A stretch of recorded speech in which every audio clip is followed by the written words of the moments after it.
L'amour, cette chose que tout le monde recherche dans une vie, cette chose qu'on a tellement idéalisée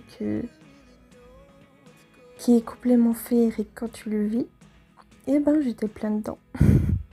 Et oui, j'étais à fond dedans. Malgré le fait que mon quotidien n'est pas celui dont je rêvais, car j'étais toujours dans mon métro boulot dodo, mais ces moments de bonheur magique suffisaient à combler le manque de ma vie un peu lambda et pas très féerique, dirons-nous. J'avais enfin trouvé cette personne qui me ressemblait.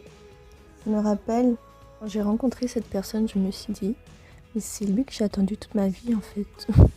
C'est pour ça qu'il y avait un truc qui clochait, qu'il me manquait quelque chose et que j'étais bizarre, soi-disant. Parce que oui, en fait, depuis mon plus jeune âge, j'ai toujours été à part à ce niveau-là. C'est-à-dire, je ne suis pas quelqu'un qui tombait amoureux facilement. J'avais du mal à m'attacher à quelqu'un. Et pour moi, les relations d'adolescents étaient des relations futiles où j'avais pas forcément le temps ou l'envie de perdre du temps. Parce que pour moi, c'était quelque chose de sacré. Quand je voyais mes copines qui enchaînaient les relations, une après les autres, et moi j'étais là, je me suis dit à un moment, j'ai douté. Je me suis dit, mais j'ai un problème en fait. Pourquoi j'aime personne? Pourquoi il n'y a pas ce garçon qui me dit, tiens, je sais pas, je trouvais tous les garçons de mon âge plutôt lambda et j'avais pas envie de m'attacher pour juste m'attacher, faire tout le monde, avoir un petit copain. Non. Mais du coup, j'étais vue comme quelqu'un de bizarre, car bien évidemment, quand tu ne rentres pas dans les rangs et que tu fais pas comme tout le monde, tu es bizarre. Donc, quand j'ai rencontré cette personne, coup de foudre. C'était mon idéal, il était beau, intelligent, musclé, bref, tout ce que on peut désirer. Et on avait les mêmes hobbies, on adorait la nature, les randonnées, la rivière, et de plus la spiritualité. C'était quelqu'un avec qui je pouvais avoir des conversations profondes qui changeaient de mon quotidien, de on va dans quelle boîte de nuit, ou on va dans quel mouvement, complètement l'opposé. Du coup, nous étions inséparables, tellement inséparables qu'on a très vite emménagé ensemble. Et c'est là que les choses ont commencé à devenir un peu salées. En effet, il y a la fameuse expression tout beau, tout nouveau. Et c'était un peu le cas. Une fois le personnage que l'on jouait, car bien évidemment, au début, on montre notre meilleur côté. Et ensuite, les masques commencent un peu à tomber. Les insécurités font éruption. Et là commencent les embrouilles et tout le tralala. Pour parler de moi, comme je ne peux pas parler à sa place, mon côté un peu contrôlante a commencé à être très très présent. Contrôler, tout contrôler. Mes amitiés de longue date ont commencé à ne plus trop apprécier la relation.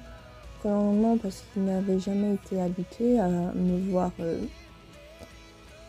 en couple, qui fait que je n'avais beaucoup moins de temps à leur consacrer. Les reproches ont commencé à fuser des deux côtés. De leur côté, je n'étais pas assez présente, j'avais changé, je les abandonnais. Et de l'autre côté, on me reprochait d'être mal entourée. Car en effet, cette personne avait cette facilité à pouvoir lire dans les jeux. Il te regardait, une personne, et il te disait exactement qui elle était et te racontait exactement toute sa vie, tout son vécu. Ça devenait même troublant. Je me suis donc retrouvée à devoir faire le plus gros choix de ma vie, choisir entre un amour ou une amitié de longue date. Et là, le combat intérieur a commencé, les questionnements, les doutes. Et là, qui fait son apparition, à votre avis? Je vous laisse le temps de répondre dans les commentaires.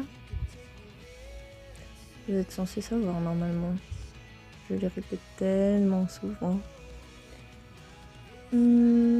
J'attends. Ah. trouvé le timing divin. Ouais. Timing divin. Il frappe tout le temps, c'est fou. Et du coup, comme l'univers a bien vu que j'étais complètement paumée, petit à petit, j'ai eu les réponses, des circonstances qui font que j'ai pu faire mon choix. Une fois mon choix fait, j'ai été énormément prise de doute. Mais encore une fois, l'univers m'a mis sur un plateau de quoi me rassurer. Et là, je me suis dit, oui, j'ai pris la bonne décision. L'univers m'a exactement montré que j'avais fait le bon choix. Je me retrouvais donc en paix, rassurée, et surtout, les compréhensions venaient au jour le jour. Les choses venaient à moi, et dès que j'avais un petit doute qui revenait, l'univers me remontrait quelque chose qui me disait non, tu as pris la bonne décision, regarde ce qui se passe. À votre avis, quel a été mon choix? Je vous laisse dans les commentaires deviner. Et raconte-moi ton premier amour. Comment ça s'est passé? Quelles circonstances? Êtes-vous toujours ensemble? Je vous fais des bisous et je vous dis à la prochaine vidéo. Bisous.